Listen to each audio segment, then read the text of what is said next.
নমস্কার। চিকেনের একদম নতুন ধরনের একটা রেসিপি, চিকেন কালা ভুনা শেয়ার করব, সঙ্গে থাকুন। প্রথমে একটা ম্যারিনেশনের জন্য মশলা তৈরি করব। জিরে, ধনে, শুকনো লঙ্কা, তেজপাতা আর রাঁধুনি, মৌরি, আর দিলাম দুটো এলাচ, দারচিনি, দুটো লবঙ্গ, অল্প একটু নুন দিয়ে এটাকে একটু রোস্ট করে নেব। নুনটা দেওয়ার কারণ একটাই, যাতে মশলার মধ্যে ময়েশ্চারটা বজায় থাকে। তো এটাকে ড্রাই রোস্ট করে নিয়ে একটু ঠান্ডা করে নেব। ঠান্ডা করে নিয়ে তারপরে এটা একটা গ্রাইন্ডিং জারে দিয়ে এটাকে একদম মিহি করে গুঁড়ো করে নেব। এটাই হচ্ছে চিকেন কালা ভুনা রেসিপির প্রধান মশলা। তো ঠান্ডা করে নিয়ে গ্রাইন্ডিং জারে দিয়ে নিয়েছি, গুঁড়ো করে নেব। এবারে বেরেস্তা তৈরি করতে হবে। রিফাইন্ড অয়েল দিয়েছি কড়াই, তার মধ্যে 2 হাতা পরিমাণ পেঁয়াজ কুচি দিয়ে দিলাম। এখানে দুটো মিডিয়াম সাইজের পেঁয়াজ আছে।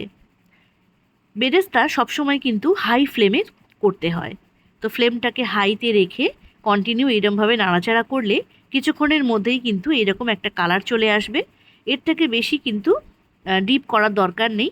এই অবস্থাতেই ছাঁকনি দিয়ে ছেঁকে তুলে নিতে হবে, কারণ ঠান্ডা হলে এর কালারটা আরেকটু ডিপ হয়ে যায়।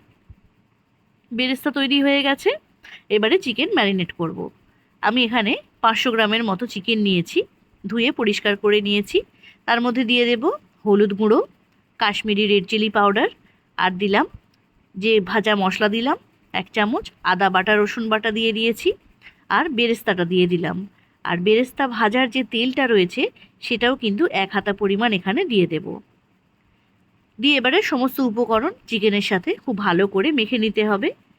চিকেনের এই ম্যারিনেশনটা অন্তত 1 ঘন্টা কিন্তু ফ্রিজে রেখে দিতে হবে। আগে ভালো করে মিশিয়ে নিই সমস্ত উপকরণ, তারপর এটাকে ঢাকা দিয়ে ফ্রিজে 1 ঘন্টা রেখে দেব। রুটি বা পরোটার সাথে বা যে কোনো রাইসের সাথে এই রেসিপিটা কিন্তু ভীষণ ভালো লাগে। একবার অবশ্যই চেষ্টা করে দেখবেন। 1 ঘন্টা পর আবারও রিফাইন্ড অয়েলের মধ্যে পেঁয়াজ কুচি দিয়ে দিচ্ছি। প্রথমে 2টো পেঁয়াজ দিয়েছিলাম বেরেস্তা তৈরির জন্য, এখানে 1টা পেঁয়াজ দিলাম। পেঁয়াজটা কিন্তু বেশি ভাজা চলবে না, সামান্য একটু নুন দিয়ে দিয়েছি। এই অবস্থাতেই কিন্তু রান্নাটা করতে হবে, আর এর থেকে বেশি কিন্তু এটাকে ভাজবো না, তাহলে রেসিপির টেস্ট কিন্তু তিতকুটে হয়ে যাবে। হালকা করে 30 সেকেন্ড মতো পেঁয়াজটা নাড়াচাড়া করে নিয়ে ম্যারিনেট করা চিকেনটা এর মধ্যে দিয়ে দেব। এর মধ্যে কিন্তু কোনো জল দেওয়া যাবে না, কারণ চিকেনের মধ্যে যে জলটা রয়েছে আর মশলা এই সমস্ত মিশেই কিন্তু এটা কষতে হবে। ঢাকা দিয়ে দিয়ে কষবো, আর মাঝে মাঝে একটু ঢাকাটা খুলে নিয়ে নাড়াচাড়া করে দেব, যাতে তলায় ধরে না যায়। তো এরকম ঢাকা দিয়ে দিয়ে চিকেনটাকে প্রায় 25 থেকে 30 মিনিটের মতো কষে নিতে হবে। এইরকম কষতে কষতেই কিন্তু কালা ভুনার যে কালারটা, সেই কালারটা চলে আসবে।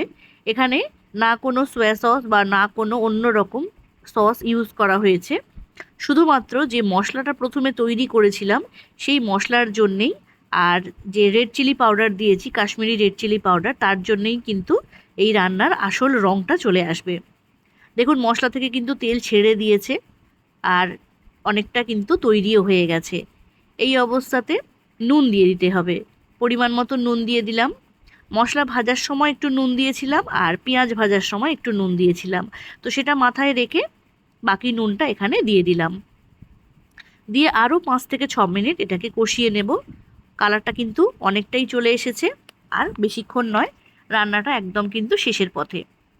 তো সুন্দর এই রান্নাটা, খুব বেশি ঝঞ্ঝাটও নেই, ঝামেলাও নেই, তৈরি হয়ে গেল। এবার এটাকে সার্ভ করে দেব। এর আগেও বলেছি, রুটি, পরোটা বা যে কোনো রাইসের সাথে কিন্তু চিকেনের এই সাইড ডিশটা ভীষণ ভালো লাগবে। একবার অবশ্যই ট্রাই করবেন। আর যদি রেসিপিটা ভালো লাগে তো অবশ্যই কিন্তু লাইক করবেন, আর সঙ্গে থাকবেন পাশে। আর তার জন্য শেয়ার করতে হবে, রেসিপিটা অনেক বেশি পরিমাণে শেয়ার করুন, যাতে সবার কাছে পৌঁছে যায়।